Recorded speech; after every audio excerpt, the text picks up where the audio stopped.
This channel does not promote any violent, harmful, or illegal activities. All content provided by this channel is meant for an educational purpose only. Top quality और consistent performance के लिए सिर्फ silver pump नाम याद रखना।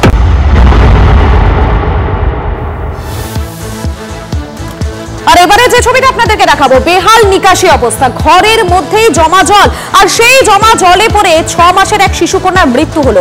খা খা করছে বিরাটির দেবীনগরের এই ঘর, বিছানায় পড়ে রয়েছে শুধুই খেলনা, শুধু নেই একরত্তি শিশুটি। জলবন্দি সত্ত্বেও গতকাল যার গলার আওয়াজ আদর মাখা ছিল ঘরে, সেইখানেই আজ শূন্যতা। একদিকে যখন জল ঠেঙিয়ে যাচ্ছে যারা স্থানীয় বাসিন্দারা, তারা ঠিক অপরদিকে আরো এক মায়ের কোল খালি হয়ে গেল এই জমা জলের কারণে।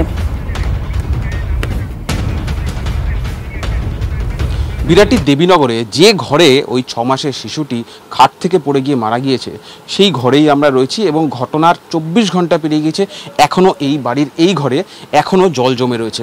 আমার সহকর্মী দীপঙ্কর দেখাচ্ছে যে জায়গাটি, এই জায়গাটি বাচ্চাটি পড়ে গিয়েছিল এবং এই যে খাট, পাশে এই যে লোহার খাট, এখানেই শিশুটিকে রাখা ছিল এবং এখনও পর্যন্ত শিশুটির ব্যবহার্য যে সামগ্রী, তার পোশাক, তার অন্যান্য সামগ্রী এখনও কিন্তু সেই খাটেই রয়েছে।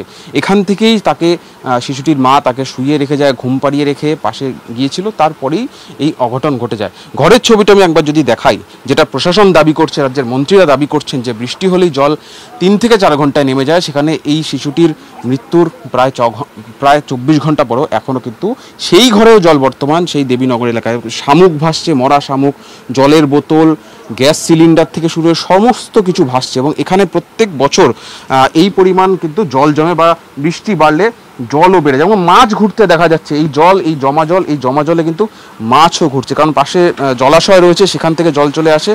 গেট থেকে বেরোলে এখানে দেখা যাচ্ছে ইলেকট্রিক মিটার, বিদ্যুতের তার, অর্থাৎ প্রত্যেক মুহূর্তে বর্ষাকালে যখনই জল এখানে জমে যায় তখন থেকেই তাদের বিপদ শুরু হয় এবং এখন আবার বৃষ্টি শুরু হয়েছে, যেটা স্থানীয় বাসিন্দারা এবং এলাকার বাসিন্দারা দাবি করছিলেন, যারা বলছিলেন যে জল কিছুটা নামতে শুরু করেছে, কিন্তু বাইরে আবার প্রবল বর্ষণ শুরু হয়েছে। এই প্রবল বর্ষণ শুরু হলেই কিন্তু এই এলাকার, এই বিরাটি 13 নম্বর ওয়ার্ড, দেবীনগর এবং তার সংলগ্ন এলাকার বাসিন্দাদের মধ্যে নতুন করে আতঙ্ক দানা বাঁধে যে জল আবার বাড়বে। ক্যামেরা দীপঙ্কর জানার সঙ্গে সুজয় পাল, TV 9 বাংলা, বিরাটি।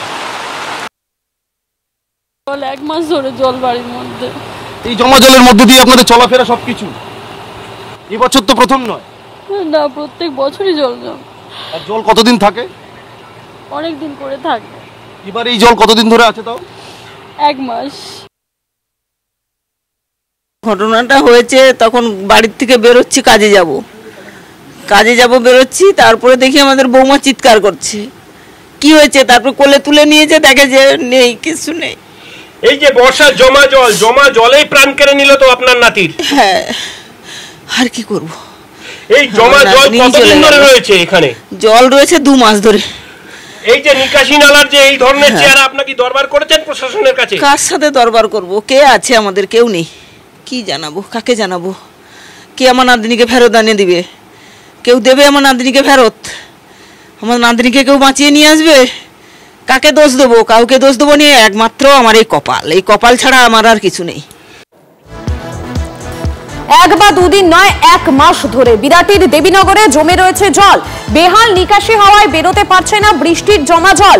সরব এলাকার বাসিন্দারা, রাস্তা থেকে ঘরের ভেতর, কোথাও আবার হাঁটু সমান জল।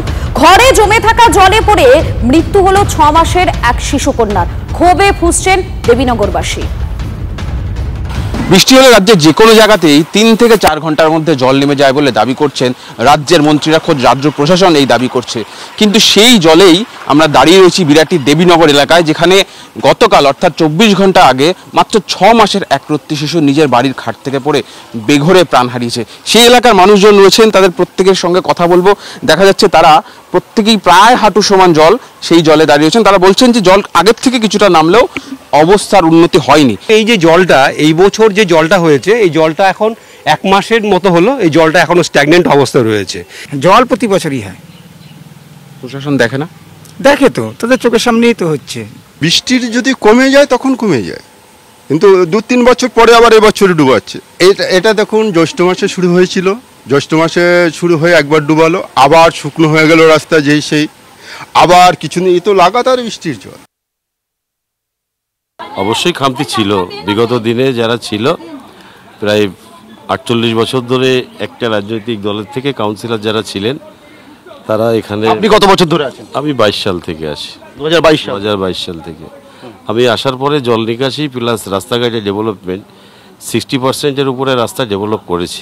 এই যে শিশুকন্যার মৃত্যু, এর জন্য কার দায় কি বলবেন?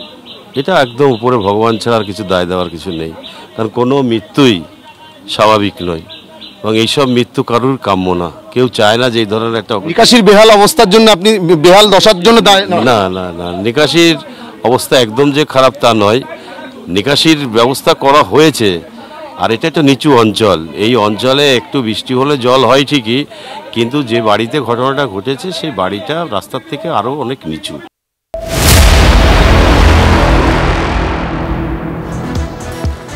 উদ্বেগ বাড়িয়ে আরো জল ছাড়ছে ডিভিসি। 60,000 কিউসেক হারে জল ছাড়ছে ডিভিসি। বেড়েই চলেছে মাইথন পাঞ্চেত থেকে জল ছাড়ার পরিমাণ। দামোদর মুন্ডেশ্বরী দুপারে প্লাবনের আশঙ্কা। আজও বিক্ষিপ্ত বৃষ্টি চলার সম্ভাবনা রয়েছে দক্ষিণবঙ্গে, যার ফলে কিন্তু জলস্তর আরো বাড়তে পারে বলে আশঙ্কা করা হচ্ছে। উদ্বেগ বাড়িয়ে আরো জল ছাড়ছে ডিভিসি। 60,000 কিউসেক হারে জল ছাড়ছে ডিভিসি। বেড়েই চলেছে মাইথন এবং পাঞ্চেত থেকে জল ছাড়ার পরিমাণ। দামোদর মুন্ডেশ্বরী দুপার প্লাবনের একটা আশঙ্কা থেকে যাচ্ছে এবং আজও বিক্ষিপ্ত বৃষ্টির সম্ভাবনা রয়েছে দক্ষিণবঙ্গের একাধিক জেলায়, এবং যার ফলে বন্যা পরিস্থিতি যা তৈরি হয়েছে সেটা কিন্তু আরো অবনতির দিকেই যেতে পারে বলে আশঙ্কা করছেন স্থানীয় বাসিন্দারা। কমলেশ রয়েছেন আমাদের সঙ্গে এই মুহূর্তে, আমাদের প্রতিনিধি কমলেশ। আবহাওয়া দপ্তর সূত্র মারফত কি আপডেট রয়েছে? বৃষ্টি দক্ষিণবঙ্গে আর কতদিন চলবে? বৃষ্টি তো একটু কমেছে, বৃষ্টির তীব্রতা কমেছে, কিন্তু বিক্ষিপ্ত বৃষ্টি থাকবে দক্ষিণবঙ্গে। রোজই বিক্ষিপ্ত বৃষ্টি বিভিন্ন জেলায় হতে থাকবে এবং ঝাড়খণ্ডে যেহেতু বৃষ্টিটা হচ্ছে ফলে ডিভিসি, মাইথন এবং পাঞ্চেত এই দুটো ড্যাম থেকেই জল ছাড়ার পরিমাণ বাড়াচ্ছে ক্রমশ। গতকাল যেটা 55,000 ছিল সেটা বাড়িয়ে 60,000 কিউসেক করা হয়েছে। ফলে দামোদর এবং মুন্ডেশ্বরীর দুপারে যে অঞ্চলগুলো এখনো সেভাবে প্লাবিত হয়নি সেই অঞ্চলগুলো, বিশেষ করে হাওড়া, হুগলি, বর্ধমানের বিভিন্ন এলাকা নতুন করে প্লাবিত হওয়ার একটা আশঙ্কা থেকেই যাচ্ছে। অর্থাৎ নতুন করে আরো প্লাবিত হওয়ার একটা আশঙ্কা থেকেই যাচ্ছে।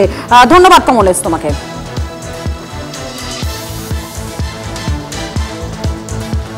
আর এবারে নজর রাখবো উত্তরবঙ্গের দিকে। উত্তরবঙ্গে দুর্যোগপূর্ণ আবহাওয়া। উত্তরে আজকাল এবং অতি ভারীর একটা বৃষ্টির পূর্বাভাস থাকছে। জলপাইগুড়ি, আলিপুরদুয়ারে লাল সতর্কতা। দার্জিলিং, কালিম্পং এবং কোচবিহারে সেখানে জারি রয়েছে কমলা সতর্কতা।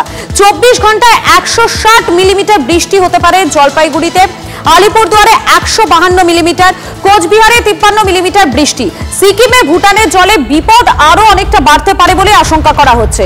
এবারে উত্তরবঙ্গের আপডেট আপনাদেরকে জানাচ্ছিলাম, আরো একবার জানিয়ে রাখি উত্তরবঙ্গে দুর্যোগপূর্ণ আবহাওয়া। উত্তরে আজ এবং কাল অতি ভারী বৃষ্টির পূর্বাভাস রয়েছে। জলপাইগুড়ি, আলিপুরদুয়ারে লাল সতর্কতা জারি।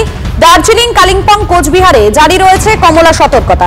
24 ঘন্টায় 160 মিলিমিটার বৃষ্টি জলপাইগুড়িতে। আলিপুরদুয়ারে 152 মিলিমিটার, কোচবিহারে 93 মিলিমিটার বৃষ্টি। সিকিম, ভুটানের জলে আরো বিপদ বাড়ার আশঙ্কা।